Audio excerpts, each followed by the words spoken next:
Olá pessoal, seja bem-vindo ao Porquê Dói. Para quem está chegando aqui pela primeira vez, meu nome é Juliana Conte, eu sou repórter de saúde do portal Drauzio Varela e criadora do programa. Hoje a gente vai falar um pouco sobre hérnia umbilical, um dos tipos de hérnia mais comuns e que atinge aí até 20% das crianças, mas que também pode acometer os adultos. Para quem não sabe, essa hérnia que se origina na região abdominal costuma se desenvolver quando uma porção do intestino ou fluidos do abdômen se acumulam nessa região do corpo. Então, acaba gerando aí uma protuberância, como se fosse um carocinho saltado. E ela pode começar pequena e aumentando com o passar do tempo, por isso é muito importante investigar de perto quando surgir algo do tipo. Eu vou conversar agora com a doutora Vanessa Prado, que é médica cirurgiã do aparelho digestivo, e ela vai explicar melhor pra gente sobre essa questão. Doutora, para começar, você podia explicar pra gente o que são as hérnias umbilicais? Bom, hérnia umbilical, é uma frouxidão da parede do abdômen. A parede abdominal a gente chama de aponeurose. Então, o umbigo, ele é uma área mais de fraqueza, né? Ele já tem uma fraqueza por conta aí da sua origem embrionária, da sua origem genética. Então, é um local mais fácil para ter essa frouxidão aí da parede abdominal, que acaba gerando um buraco que a gente dá o nome de hérnia, viu? Mas por que elas ocorrem? Então, elas podem ocorrer por diversos motivos, tá? Então, vamos começar com um exemplo bem simples. Por exemplo, a gestante, que tem um aumento aí do volume abdominal. Então, quando essa parede abdominal, ela cresce, ela aumenta de tamanho, é como se fizesse um esgarçamento dessas fibras que compõem a parede abdominal, junto ela a aponeurose. E aí acaba originando um buraquinho. Esse buraquinho ele vai crescendo ao longo do tempo, originando o que a gente chama de hérnia. Pessoas que fazem muito esforço físico também, se não tiver essa aponeurose fortalecida, também tem tendência a ter hérnia. Nas crianças, às vezes isso pode acontecer logo inicialmente, nas primeiras fases da vida, que é uma coisa mais genética. Então, são vários motivos relacionados à força ou ao aumento do volume abdominal. Eu estava vendo que a senhora falou agora de crianças, né, que costuma ser mais comum na infância. Isso, acaba acontecendo muito na infância, por não ter esse fechamento correto aí dessa região do umbigo. E acaba ficando esse espaço, e aí geralmente tem que operar logo na infância mesmo. E essas hérnias, elas causam algum desconforto, assim como dor?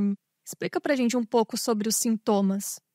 Sim, pode causar dor, porque toda vez, até mesmo por o simples fato da gente tossir, espirrar ou se abaixar para pegar alguma coisa, ou exercícios leves de academia mesmo, força o conteúdo de dentro do abdômen para fora. E aí, quando isso acontece, pode entrar nesse buraquinho que a gente chama que é a hérnia, uma gordurinha lá de dentro do abdômen ou até a própria alça intestinal. Então, varia desde desconfortos mais leves até situações mais graves. Então, pode ocorrer dor abdominal, pode até dar cólica, com sintomas piores, por exemplo, numa gravidade, até vômito e parada da evacuação. Uhum.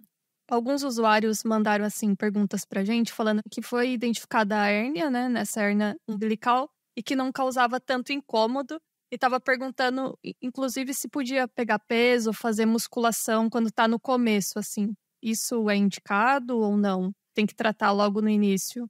A orientação, que eu sempre falo, hérnia é igual a cirurgia, porque é um espaço, é um buraco que não deveria existir, tá ali na sua parede abdominal. Então, quanto mais cedo tratar, que é de forma cirúrgica, melhor a recuperação e menor o número de intercorrências. Ele pode, por exemplo, se ele não tiver uma disponibilidade para operar, ele pode continuar fazendo os exercícios e acompanhando com o seu médico, mas ele pode ter uma intercorrência. Vamos supor, se ele pegar um peso grande num agachamento, essa gordura ou essa alça intestinal pode ficar presa nesse buraquinho da hérnia e não retornar de novo para dentro da cavidade abdominal. E aí, isso é uma das principais intercorrências da hérnia. Você falou que o tratamento para isso é cirurgia, né? Elas não somem de maneira espontânea, né? O tratamento sempre vai ser cirúrgico. O tratamento sempre vai ser cirúrgico. A gente pode dar medicamento para amenizar os sintomas. Então, teve uma cólica, uma dor, um desconforto, aí você medica, mas a única técnica para curar a hérnia é a cirurgia. E é uma cirurgia complexa, doutora?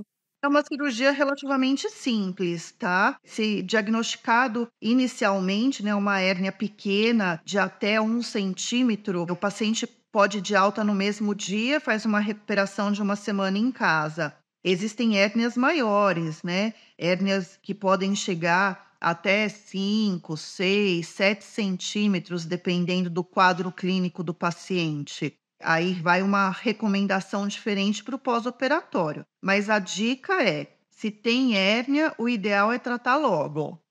E qual que é o médico especialista que cuida de hérnia? É o cirurgião do aparelho digestivo. Ah, tá. E doutora, além do umbigo, quais são os outros lugares mais comuns, assim, de surgirem hérnias? A hérnia, ela pode existir também muito frequente na região da virilha, que a gente chama de hérnia inguinal, tá? Muito comum mais no sexo masculino, geralmente em pessoas de média idade, e acaba causando um desconforto ali também na hora que pega peso, na hora que faz um esforço. Pode provocar até um aumento aí da bolsa escrotal se a hérnia for de grande tamanho. Ótimo. Doutora, tem mais alguma recomendação para aquele paciente que de repente acabou de ser diagnosticado, está meio em dúvida do que fazer? Procurar o especialista, principalmente para fazer um ultrassom, que é um exame super fácil, indolor, um ultrassom de parede abdominal, vai fazer o diagnóstico correto da hérnia e do tamanho dela.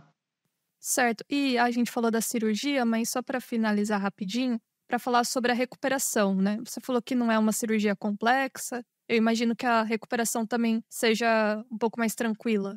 É uma cirurgia numa hérnia umbilical pequena, né? É um pós-operatório de uma cirurgia bem tranquila, quase sem dor nenhuma. Tem que fazer a recomendação de repouso. A dúvida maior no consultório é quando voltar à academia, né? Aí o médico vai estipular esse retorno para a academia dependendo do tamanho dessa hérnia, mas geralmente em 1 mês já pode voltar fazendo exercícios leves. Ótimo. E tem risco dessa hérnia voltar, doutora? Uma reincidência? Sim, tem risco. Se o paciente não fizer o repouso de forma adequada, ou se acontecer algum acidente, por exemplo, o paciente tem uma queda ou fez algum movimento mais brusco, pode sim arrebentar o ponto que a gente dá para fechar esse buraquinho, esse orifício da hérnia, ou pode até arrebentar a tela. Bom, doutora Vanessa, eu agradeço pelas explicações. Eu espero que ajude aí quem está nos ouvindo. Eu que agradeço o convite. Qualquer dúvida, eu fico à disposição. Perfeito. E, pessoal, para quem está nos ouvindo aí pela primeira vez ou já nos ouve há bastante tempo, se você tem alguma recomendação de tema para o nosso programa, é só escrever nos comentários abaixo se você está nos ouvindo pelo YouTube. Lembrando que a gente já tem aí quase 50 episódios gravados sobre os mais diversos tipos de dores. Então não deixe de ouvir. Muito obrigado, pessoal, e até a próxima!